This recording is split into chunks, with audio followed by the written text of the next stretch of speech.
Hello, everyone. This is Jennifer Hellman, and this is Air Radio, Abstract Illusions Radio. And today we are talking to Dr.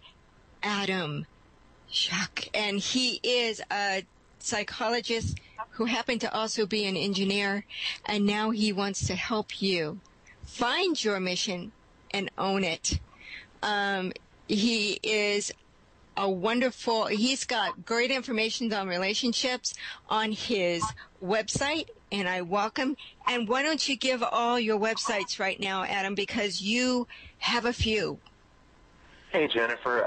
It's great to be here, and I'm happy to toot my own horn a little. I do. The website that is my latest that I'm the proudest of right now is it's www.ownyourmission.com, and we're going to talk about that today, about mission, about life purpose, about what we're doing on the planet. So ownyourmission.com. Also, I've been as a psychologist for the last 20 years. I've been working with couples and singles as well, but really about passion, bringing the passion back into relationships. So I blog about that at www.thepassiondoctor.com, thepassiondoctor, DOCTOR.com. And then finally, as I'm in the second half of life now, I've really been drawn to working with men, or men have been drawn to working with me. My counseling practice has typically been more female, but the last 4 or 5 years it's really shifted to be more men, and we need all the help we can get, so I'm proud to be able to be of service there. So I've started a website as well where I blog about the issues of men in the second half of life, and that's at www.menafter50.com. Either FIFTY or the number 50, it all works.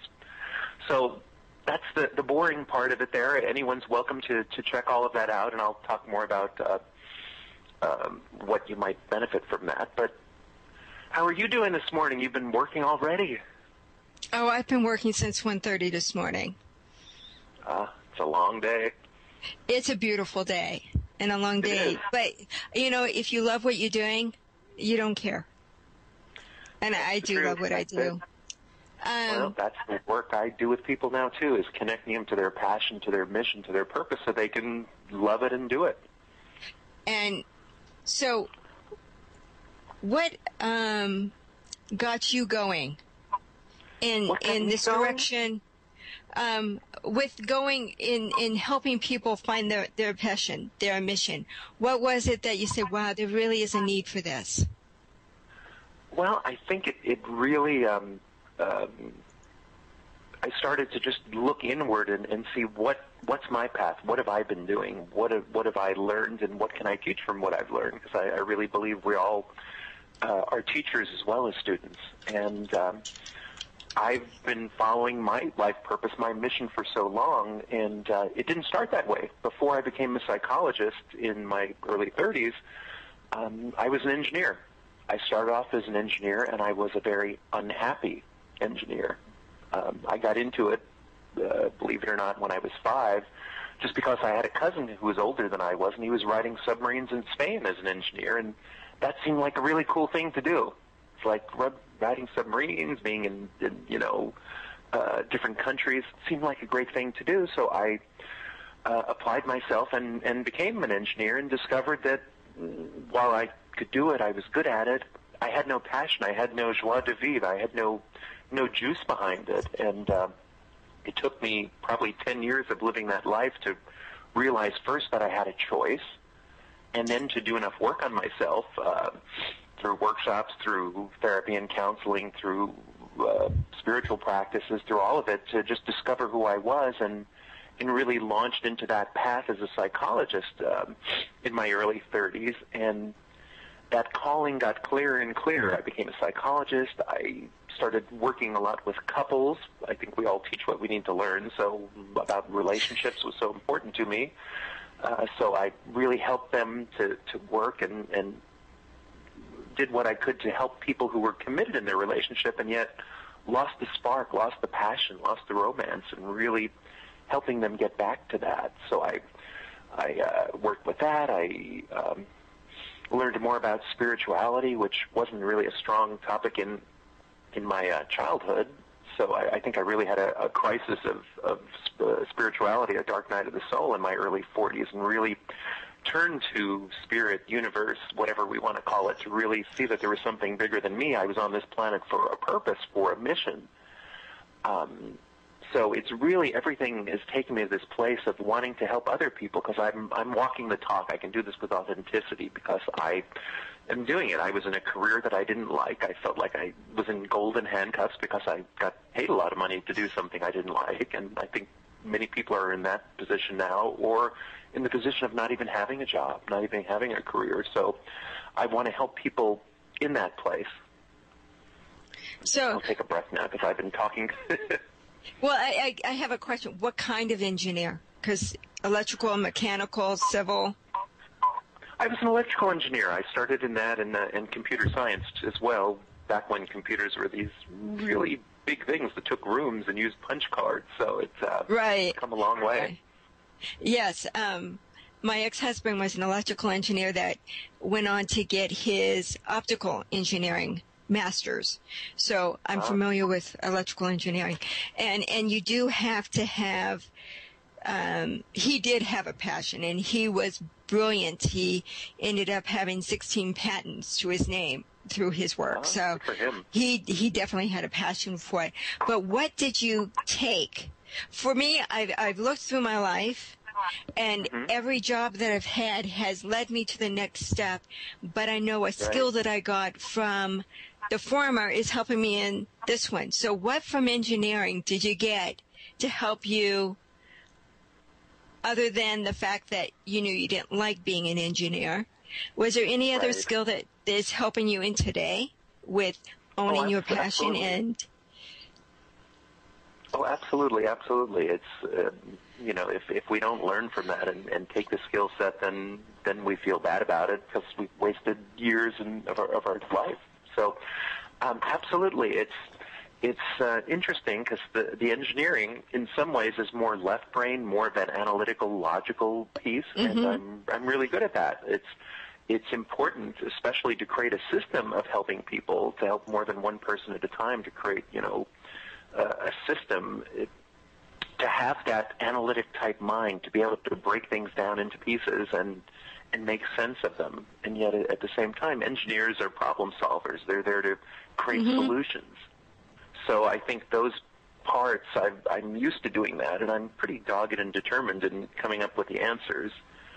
Some answers need more patience and need to unfold, of course, and that's the right side of the brain that I've cultivated over the last 25 years as a psychologist. So I think both parts are important, but as an engineer, just the discipline of it, just the ability to see the overall picture, to see the system, because nothing happens in a vacuum.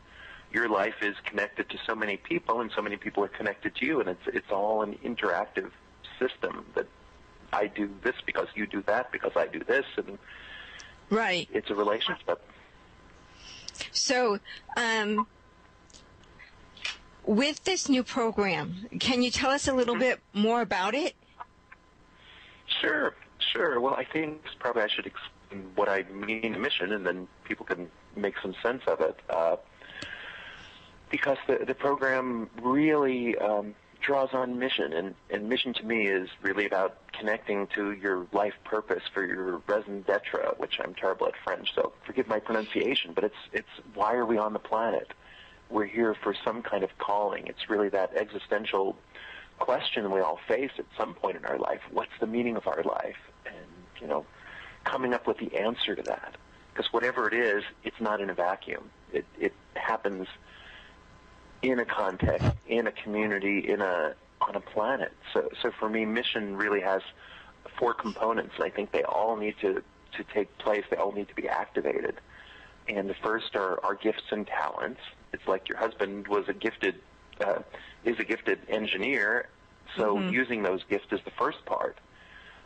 We need to take the gifts and talents. We need to take our values, what we think are important in our lives, whether values are our ethics, our morals, our priorities. That I'll leave up to the philosophers and the semantic people. But you need gifts and talents. You need to figure out your values. You need to know your passion. And all of these are tied in. It's not linear. If I'm connected to my gifts, I'm maybe connected to my passion. If I'm connected to my passion, I'm connected to my gifts.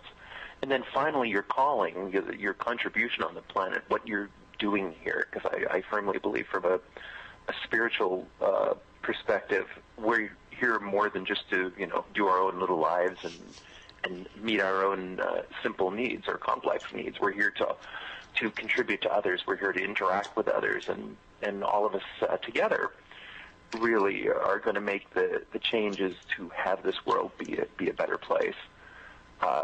Mother Teresa had this great quote, which I'll probably mangle, but let me think. It's something like, I can do things you can't do, and you can do things I can't do, and together we can all do great things. So exactly. It's really that. Yeah, we can do great things together. So for mission, all four of those things need to be firing together. Because if your talents aren't consistent with your values, which was true for me as an engineer, it didn't work. I couldn't be as successful as I could, or I couldn't be as passionate. And if I'm not passionate about doing the work, then I'm not going to have the fuel to move on in that. And if it's all self-absorbed, self-centered, at some point, it's going to be unsatisfying to me. So all four need to be there. And when you know your mission, when you're clear about what it is and you're living it each day, that's what I call owning your mission. And that's the program I'm putting together, is Own Your Mission. Okay, so I have a question for you to Sure. give a little bit more definition. What's the difference between a gift and a talent? Well, some of it's perspective and some of it's, I think, a gift are these normal, natural predispositions that we have. Someone may be a gifted musician. Some may be a prodigy. We have predispositions that we may be good at doing something. In terms of that, talent sometimes is connected with gift. I think talent also is involved in skill sets. So I can cultivate a talent. I can deepen it. I may be, a musical person, but if I don't cultivate it, if I don't take piano lessons or learn that there's such a thing as a piano, I will not blossom. That gift won't explode into the talent that's there. Make sense? It's kind of like my writing. If I don't write, I'm not going to expand and improve my writing. If it's just yes. And that goes for any gifts or talents. So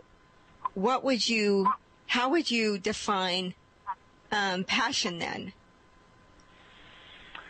Passion is, I think it's individual for each person, but it's that thing that you connect to, that you think of or live or breathe, that lights you up, that expands your body. It's like when we first were talking for a minute or two before we went on air, I could feel my excitement, I could feel my passion, because connecting with people, talking with you, sharing my mission, I'm passionate about that. So it's a body feeling. It's not something you're going to intellectually say, I'm very passionate about this. It's not a robotic thing. It's something that just gets the adrenaline flowing. That gets the endorphins shooting into the body. So that's what I would call passion. That's how you know it's there. Your body clicks. It kind of drops into place. And a body knowing is very important in this work as well, because we can tell ourselves things in our mind. I should be doing this. I should be doing that. I should get the save for a rainy day and get the career job that's going to last a while. Not that that happens much anymore. So it's our mind versus our body, and the body has so much more wisdom. It definitely, and the mind gets in the way of the body, spirit, mind. I mean, it's like a lot of times the big obstacle you have to get over is the mind saying, no, you can't do that. What do you mean? And it's all the programming that you've had in the past that tends to get in your way. The other thing for me with passion, everything falls in place. It just, things flow when you find your passion. It's like when I'm writing, it flows out of me. It's like, it's not even me. It's like, it just is there. And there's been many times that I've looked at what I've written and go, wow, who wrote that? Because it just was so incredible an experience. So when you find your have you ever thought of or found anybody that had this deep passion? Or is this part of the conflict? They have a passion, but they have a value system that kind of conflicts with that. Oh, absolutely. Absolutely. Because again, passion, what we're passionate about, can be fueled by many things. It can be fueled by our natural gifts. It can be fueled by our belief systems. And if I'm passionate about something and I was raised in an environment that says, no, you can't do that. Let's say you were raised, I'll use a simple example. You were raised in a very conservative fashion, that you really, keep a low profile, you stay below the radar, don't go out and do things, and you decide, I want to be an entertainer. Well, being an entertainer is probably going to be antithetical to how you were raised. Now I'm in the public. Now I'm exposing myself, hopefully not literally, but that happens too with entertainers. Yeah. I'm doing things that may not be part of my value, and yet I want to perform. I want to show my gifts to the public. So it creates the conflict, because many of our beliefs are not ours. They're more hand-me-downs from the environment we grew up in, from our caregivers, our parents, from our parents' parents, through the generations on what we should believe, what we should do. We don't even know why we believe certain things. And part of the work of becoming more conscious, of becoming more mature, is to really examine our beliefs and our values and renegotiate them. It's like, okay, these beliefs were here. Do they still serve me? Are they consistent with who I am? Are they consistent with who I want to be and how I want to express myself? And that's really a big chunk of the work. Once that's the part of blocks. It's for owning your mission, your life purpose. Part of it is getting the clarity of what it is and how it works. The other part is, how do you live it? And living it involves facing the limiting beliefs that we've accrued over time, or the traumas that we have, or the protected pieces, because we all want to feel safe as well in our lives, and being exposed in the public isn't necessarily going to feel safe. It's, when I first started doing interviews on shows like yours, I was more anxious, I'm sure, and more nervous, because I'm exposing myself. I'm sharing myself to the world, and that's a risk. Some people won't like me. Some people won't like the sound of my voice. Some people won't like my message. Some people just won't like my picture. It doesn't matter. It's all these beliefs, and yet until we connect to a little bit of courage and a little bit of faith in ourselves, we won't be able to be who we truly are and live an authentic life. Now, have you found with your counseling that's been part of the problem within a relationship, that one person has this passion that they want, and in a sense, if you've got a calling, you need to do it. You're not going to be happy unless you feel fulfilled. Have you ever found someone that a partner is so against what their passion is, what their calling is, that it's caused confliction in their relationship? Absolutely. Absolutely. I think in relationships there's so many issues to deal with, and it really comes down to, before we even get into that, why people connect in relationship, why I'm attracted to a certain person, why I choose a certain person in relationship. And from a psychological perspective, we're drawn to people, the old cliche, you marry your mother, you marry your father. We're drawn to people that have qualities of our caregivers. When we're young, we're like sponges. We absorb everything, and our first model of what love looks like, of what connection and commitment looks like, is our caregivers, whether it's our parents or other people in an extended community that raised us, or maternal and paternal figures, teachers, spiritual advisors. We absorb all this, and television and movies tell us what relationships look like. So at some point when I'm living my life and meet someone that has enough of those qualities, the good qualities and the negative qualities are in my psyche now. In Latin, we'd call it the imago, for image of that ideal person. But I'm drawn to that person. It's automatic. It's unconscious. And our work is to bring it to consciousness, because while I'm drawn to the positive qualities, and that's what I'm going to see the most of in the honeymoon stage in a relationship, when my body is firing off all kinds of endorphins and oxytocin, the bonding cuddle drug, and the rest. After that wears down, I'm going to see that the person has some of the negative qualities of my parents and caregivers too. And that's the purpose of relationship, is to work through some of the negativity so that I can heal my wounds of childhood, so that I can be more whole as a human being and share my purpose, share my mission. So I'm probably going to be attracted to someone who may or may not be able to fully support my mission, who may have some strong reservations because of their beliefs, of their values. So yes, that does happen, and it's something that needs to be negotiated. Again, what's the priority? Is the relationship the priority? Is the mission the priority? Is your life the priority? It's, how do you organize that? For some people, it's family first, then career, then health, then whatever. And then you've got spirituality in there too. For some, God first, then family, then career. For some, career first. So it depends, again, how you were raised and put together. My experience is that for men, and again, this is just my experience, I haven't seen a lot of research on it because we don't research male psychology a whole lot, unfortunately. Men are driven by their purpose, by their mission. If they're not feeling valuable in their lives, they're not going to be able to be fully present in their relationships. And that gets to be a problem. Especially if their partner is against what their mission is. Yes. It really messes with a lot of parts of, I would think, of the men and that conflict.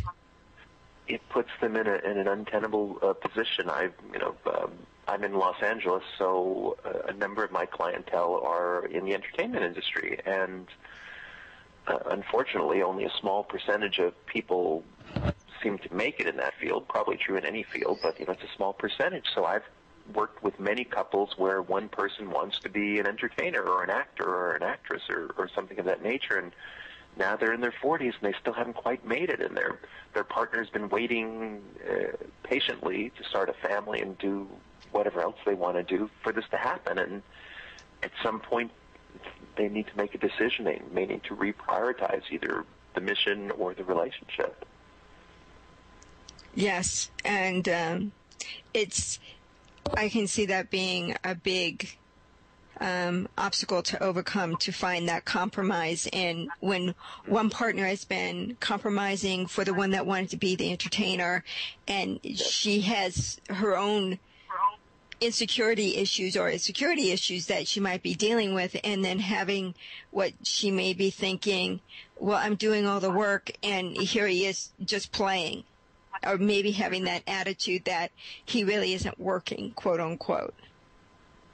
Well, that's certainly one judgment that can be projected onto the partner in the relationship. There's that. There's the, we delayed starting a family. Now it's almost too late, or maybe it is too late, or you need to decide, or grow up and get a job, which is another attitude that gets displaced some of those times. So it can be painful, and not every relationship can navigate it intact. So when they're doing their program, is it something that they really, if they're in a partnership, if they have a relationship that, like a marriage or a significant other that's been there for a while, if they're going to find and own their mission, is it something that they really should be doing in tangent with a partner? Or does it really just the individual, and then you make the adjustments later? I think there's no formula. It depends. It depends on how supportive they are or aren't, and the rest. But I think it starts within. I think first they need to be really clear about what their purpose, what their mission is, and that's why I've created the program. I've got, at ownyourmission.com, people can see I've got a free membership there that gives you some basic information on that. But as well, I do monthly coaching calls, group coaching calls for people where they can start to get clearer about their mission and work on their issues. And I also do private sessions by telephone or Skype on that. So is they get the information. I've got a book that really describes everything, and a program that really gives them the steps systematically, as an engineer would, into getting into mission, to being clear about it, and being clear about your values, about your gifts, about your passion, about your purpose, and doing some visualizations and some deeper meditations onto that so that they can get that clarity. I think once you have the clarity, then you can decide, where do I want to go with this? How can I be supported, and what kind of support do I need? It's like Sam Keen, who's written a number of books, again, in men's work, wrote a book, Fire in the Belly, and this is 20, 25 years ago. But he had this great statement he made, which, again, if I was more organized, I'd write these things down. But he said, there's two things a man needs to know, and I think this is true for anyone. It's like, he's got to know where he's going, and he's got to know who he's taking along on the journey. And you have to get the order straight. And to me, I think the order is, you need to know where you're going first. Because how can you tell who can support you and who can't? And again, I'm not saying be rigid on this. If you're in a relationship, don't go, breaking up because you need to follow your path. You need to work things through and honor the commitments you have as well. But in the ideal world, figure out who you want to be and what you want to do with your life. And then you'll attract someone who's in alignment with that, who can support you fully in that, because that's the best of all worlds, to be living your life purpose and to be loving and being a supportive relationship that nurtures that helps support that piece together and mutuality.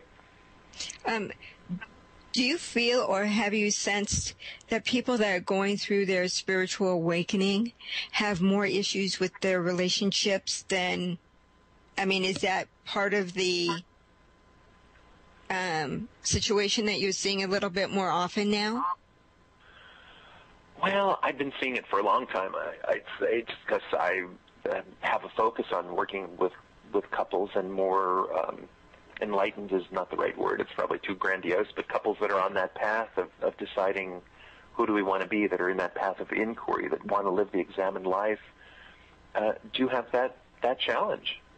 It is challenging to face both pieces at the same time, and yet if you have a supportive person, I taught graduate school in psychology for 10 or 12 years, and at each graduation, those who stood up and took their diplomas, their degrees, were thanking their family. It's like, I couldn't have done this without my wife, or without my husband, or without my father, or without my mother. So I think that support is really essential in getting us to that mission as well. Getting the clarity is one thing, but then we also need the support. We need internal support from ourselves, from our resources, and from the higher source as well, and we need external support from those that are on our side, our friends, our family, those that love us the most. So both are there, and if I wake up one day after I've been with someone for 20 years and say, I want to go an expedition to the North Pole tomorrow, it's a little extreme. It's something that takes some getting used to, and how can I support my partner in this? What do I want to do? That's nice, but we have a mortgage, and the kids are starting college next week, so you need to be here for a while. And that balance. It is a balancing. With my own marriage, I had my spiritual awakening, and he actually thought I'd join a cult or something, and asked my parents to think about getting me institutionalized because I had changed so much. So it's kind of an interesting dynamic with him, because he was so conservative and I was not. So it was an interesting dynamic, yet there was still a respect with us, and there still is, but at the same time, I grew up really quick, and in a way that he really couldn't accept. And I'm sure there's a lot of couples that get to that point that it's like there is no compromise. There's been enough compromise, and it's just best to, out of respect for each other, just to go separate ways. And it's just interesting that I'm wondering if you have noticed that the midlife crisis is about the same time that these situations occur more, when they figure out, well, I really wanted to do this and I need that support. So they're coming to you to save the marriage during that midlife kind of crisis for men and women. It happens a lot. I mean, all the cliches we have in life are cliches because there's some validity to them, and that midlife crisis is really one of them. You know, we have the midlife crisis, we have the 7-year itch, which is now like the 3-year glitch, but we're more accelerated. But the truth is, who I was at 20 is different who I am at 30, at 40, at 50, and I'm growing, and my partner is growing, and if we're together for a substantial period of time, we need to find a way to weave that growth together if we're going to stay together, or we might outgrow each other. And that's a challenge because we make this commitment to each other, and yet if we're different people, what's respectful? What's the best thing to do? You know, I've worked with couples for over 20 years, and I can't decide for them. I'm not good at deciding anyway, so it's really important to hold the space for them to decide, and to decide in a loving, respectful way, as you said. I'm good with whatever they decide. If they decide it's in a higher calling to separate, then there's a way to separate with love, to keep that space open so that their next relationship will be on that level. So it's challenging because some come in and say, well, your job is to save our relationship. And it's, no, your job is to decide what you want to do. If you decide you want to work on it, I'll join you 150% to give you everything I've got to make it work. If you're committed. If you're not committed, then we can do it another way. It's not my job to put my judgments, my values onto someone else. Right. You're the witness, in a sense, and just holding the energy while they figure this out and give suggestions, correct? I'm the container. There's a crucible that's there. I may turn up the heat to get them off the fence because there's nothing worse than living on the fence as well. It's really, one day I'm going to start a website, commitorgo.com. I bought the name, but it's, you know, to just force couples to decide what they want to do. Yeah, and a lot of, I've in my life coaching and things, and just people I've met, there are so many people that they're just like, in a holding pattern. They really aren't happy, but yet they don't have, you know, a better option, shall they say. So they hold on to that relationship, but yet they might have an outside relationship. Right.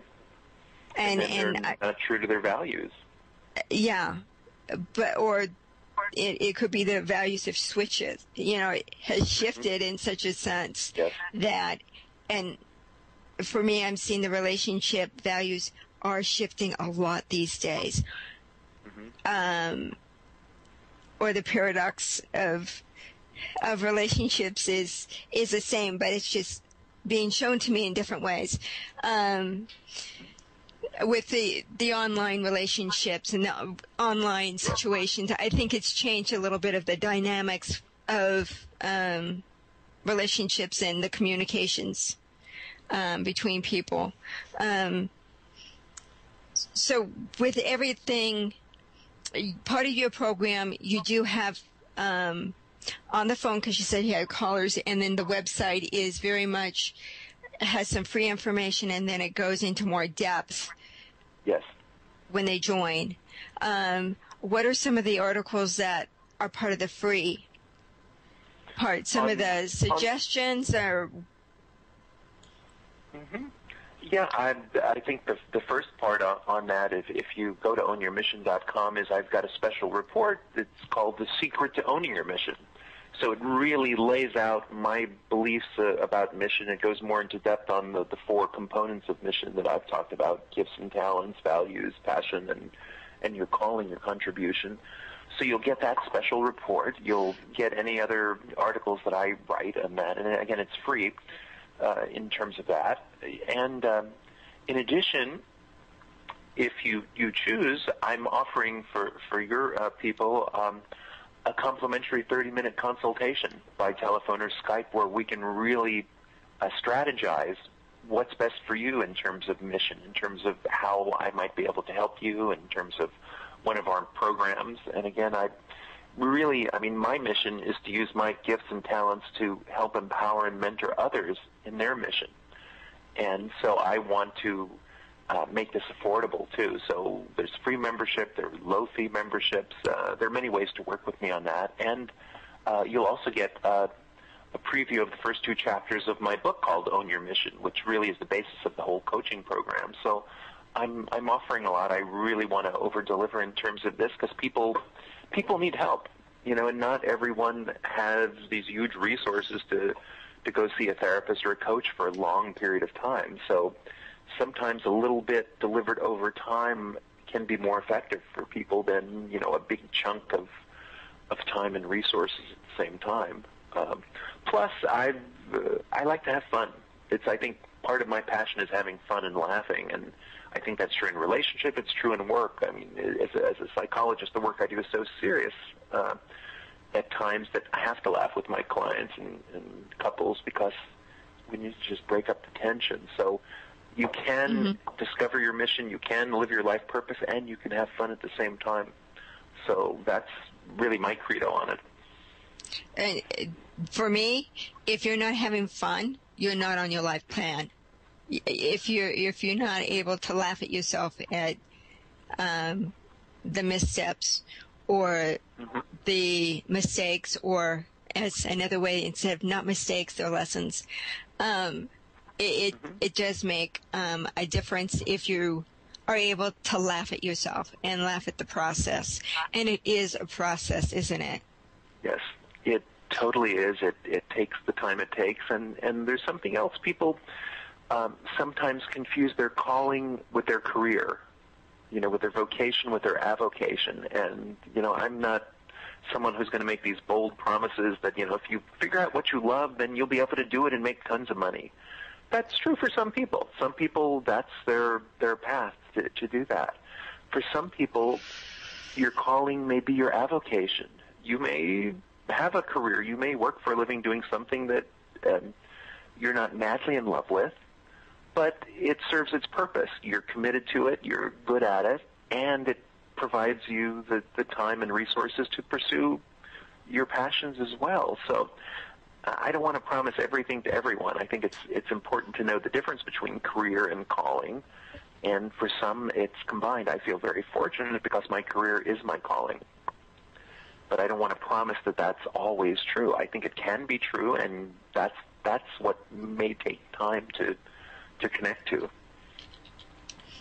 And so, can you give an example of something that would be a calling but not a career?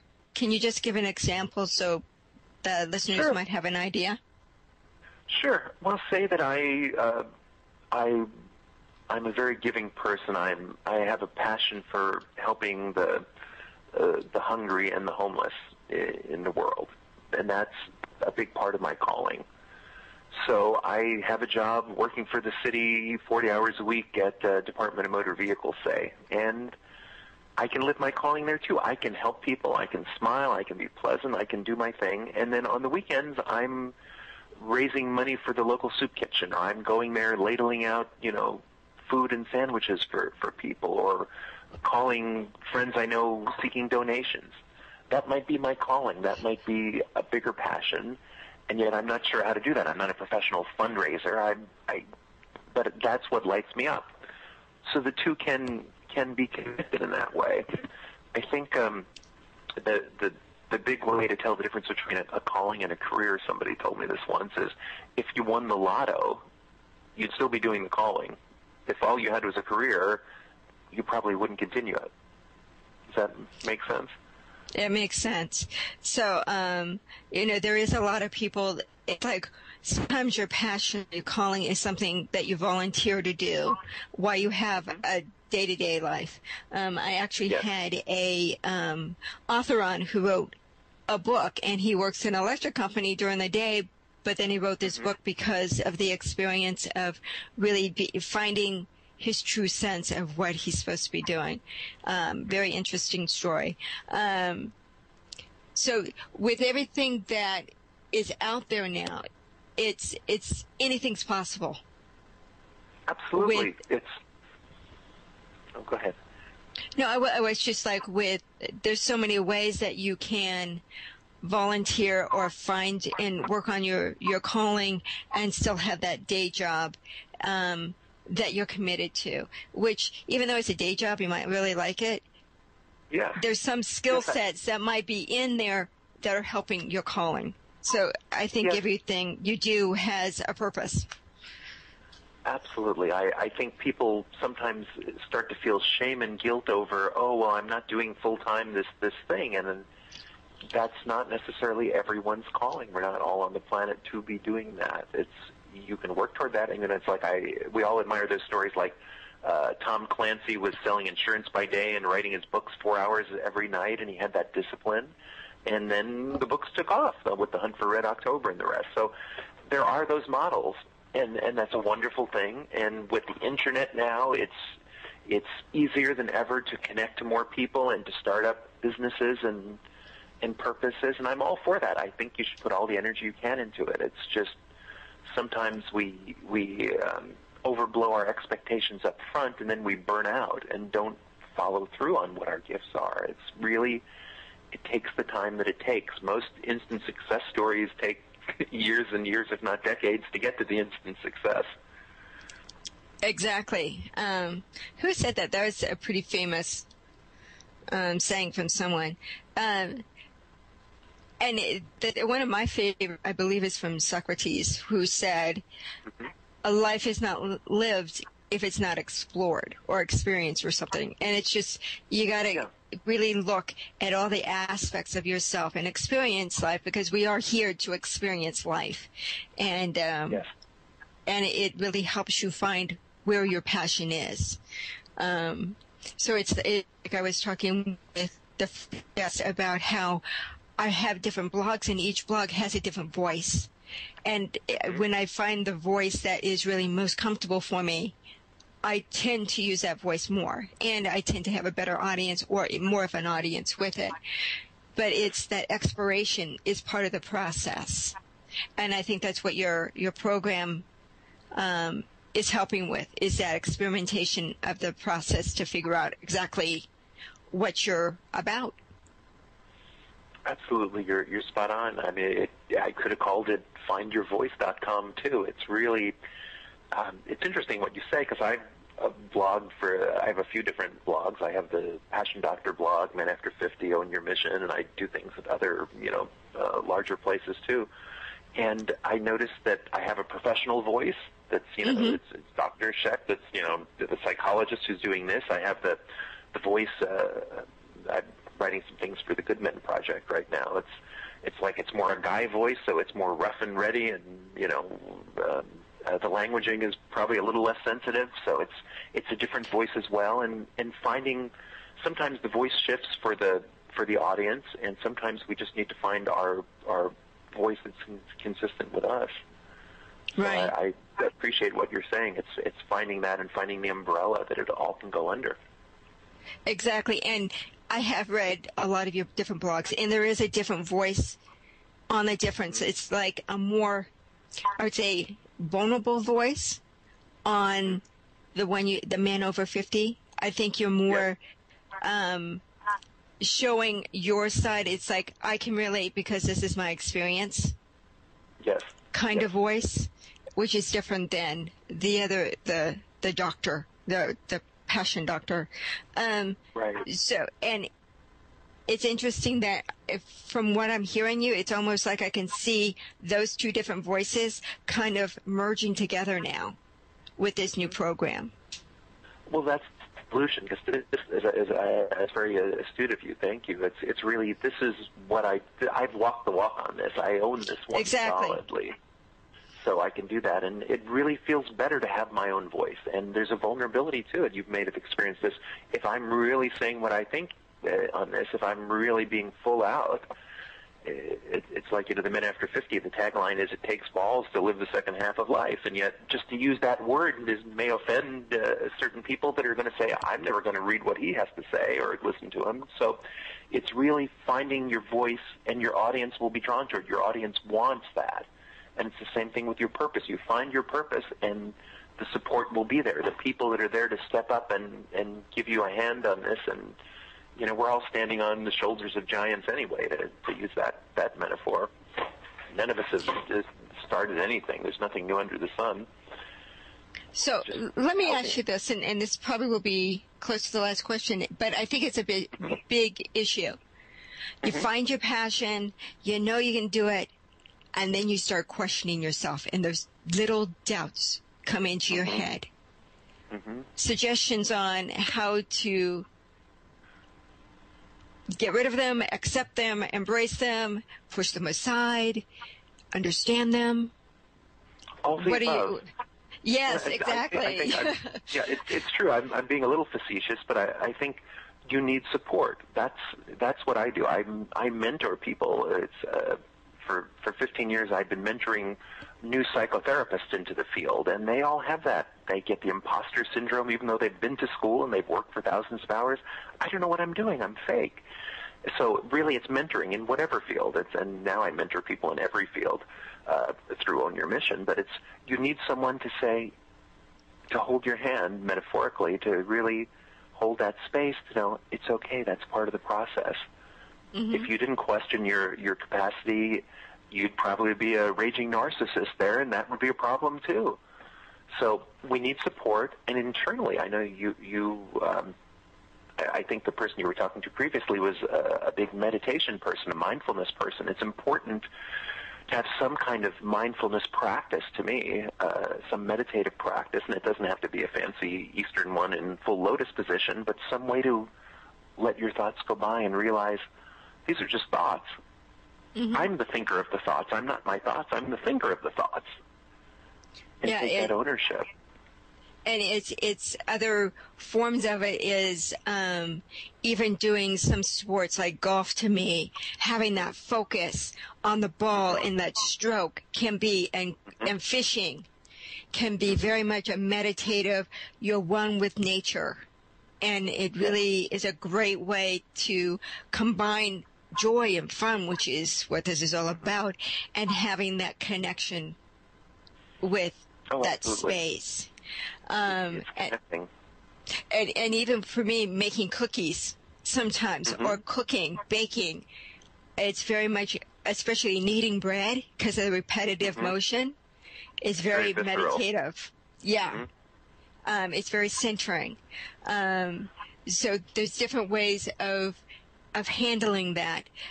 With the doubts, there isn't one way to say, well, just know it's an illusion. Your fears are going to pop up, and you're just going to know it's an illusion and push through it. I think that's my biggest problem. I know what I'm supposed to do, but yet I keep getting that wall that I know once I get through it, I'm gone. I'm flying. Right. And but it's we all that have wall. That.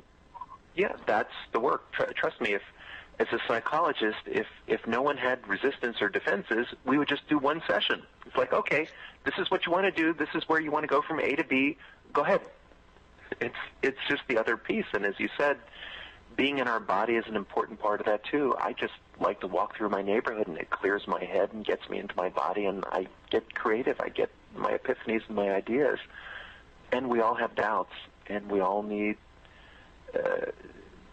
to have someone to comfort us through those, as well as someone to confront us. There's the two pieces. There's the feminine piece, and we all have a masculine and feminine, so it's all there. The feminine is more the nurturing and the healing piece that says, yeah, that's right, and normalizes. You've got these fears, and I understand you've been doing this for 10 years, and now you want to do this, and it's a big change, so I get that.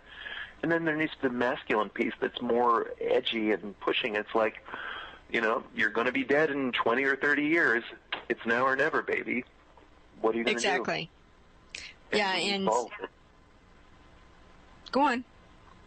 We need both in terms of that. We need both pieces, and different people activate different parts of that in us. So for mission, to me, even the word mission, it's a more masculine word than purpose, so I like it. And I usually just talk about mission as opposed to your mission, his mission, her mission, my mission, because it's a verb to me. It has that action to it, just like, The Road Less Traveled, he talked about love being a verb. it's an action, and I think it encompasses that. We need to take action in our lives as well. Otherwise, we're just living in our heads. Yes. And with the process, and for me, I was doing and just doing, and I was getting things done, and literally Spirit goes, you need to stop and enjoy the process and Absolutely. not just rush through. So it slowed things down and frustrated me because I just like to get things done. And now I'm picking up speed again. But with understanding and appreciating the process, there are so many signs and triggers that are along the way that help you with the process, that if you go too fast, you're missing it. Absolutely. It's got to be in the timing. If there was a quick fix, I would have figured it out at this point in my life. It takes the time, and each piece is important and part of it. And as you said, the journey is the mission. Ultimately, we're here on this planet to experience, to love, to connect to others, to contribute to others, and be contributed to, because we're all in this together. That's the ultimate piece behind all of this, and we each have a unique way of expressing that. Yes, we definitely do, and I think with the shift of energies that is going on right now, a lot more people are stopping and saying, "Okay, why am I here?" Mm-hmm. And what does give me that passion, and once you find it and it starts flowing, it's a beautiful thing. Mm-hmm. Yes, that's the most satisfying. And it's just amazing how things just open up for you. And if there's even a slight little, like a door starts to slow, close on you, it's just like, okay, maybe that avenue isn't the best, so let's see what door opens. It's like when one closes, another door opens. I've always find that. So I think that really helps. And you're definitely offering an open door to help people find that mission, that path, that process that will help them ultimately feel better about themselves and build the confidence within themselves, which is so important these days, is to have that self-esteem and saying, yes, this is who I am. This is what I do, and I'm good at it. This is, even if it's something you're volunteering to do or doing on the side while you have something that's your day job, it's a beautiful way that you are helping people find that space that can really kind of own themselves, not just their mission. Mm-hmm. Well, ultimately, that's what we're here to do, is discover more of ourselves. That's the beauty of a relationship. I discover more of myself through you, through our interactions, and then I have more of myself to share.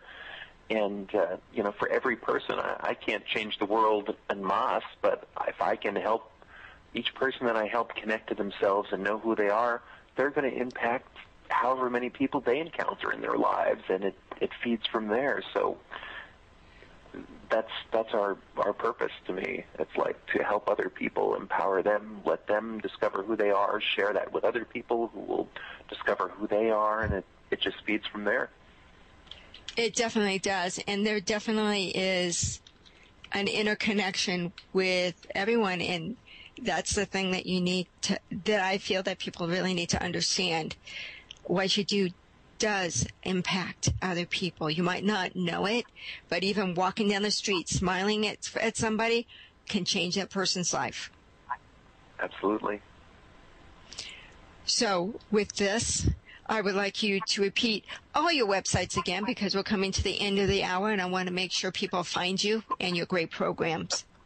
Well, thank you so much. It's been such a pleasure talking to you and feeling like we're kindred spirits in this. OwnYourMission.com. You can go there, become a free member. You'll get the secret to owning your mission, my special report, as well as a 30-minute consultation with me about your mission. And please take advantage of that. The more people I can talk to, the more people I can help. Even if that's all you do, it will shift your life. So OwnYourMission.com, menafter50.com. If you're a man or supporting a man, I probably have 50% of the people that go to that site are women, believe it or not. And then thepassiondoctor.com, THE, passion, DOCTOR.com. if you want some support in relationship. And I've got many blogs I've written over the years that are there too. So that's my information, Adam Sheck. I'm just so pleased to have had this opportunity. And he is on Facebook as well. I am on Facebook as well. To let people know that that's actually, you wrote an article, was it Elephant Journal? I've written for Elephant Journal. I've written for Good Men Project, but I'm on Facebook, yes. Facebook.com/Passion Doctor and Facebook.com/Own Your Mission. So all of them are really great, and I thank you, Adam, so much for coming on. He does have some really, that's why I connected with him, because I loved his writing, and he had a great way of speaking to me about, I think it was relationships. So I really appreciate your writing and your programs and who you are, the work you do. So I thank you very much, Adam. It's great to have you on. Finally, we've been trying to figure out the schedule to get you on, and we finally did. Yay! Timing was perfect because you just came out with this ownyourmission.com, this program. So it's the right time for you to be on. Absolutely. So, I appreciate it so much. So with that, this is Jennifer Hillman saying this is a listener-supported operation at withspiritradio.com. Please, if you love the programs and what we're doing for you and getting more from it, please donate. We appreciate it. If you'd like to get in touch with me, jenniferhillman.com or angelsintuition.com are the ways to get in touch. Of course, I'm on Facebook and a few other places, so you'll connect with me somewhere. So I thank you again for another great show. You guys are awesome. I appreciate you. With that,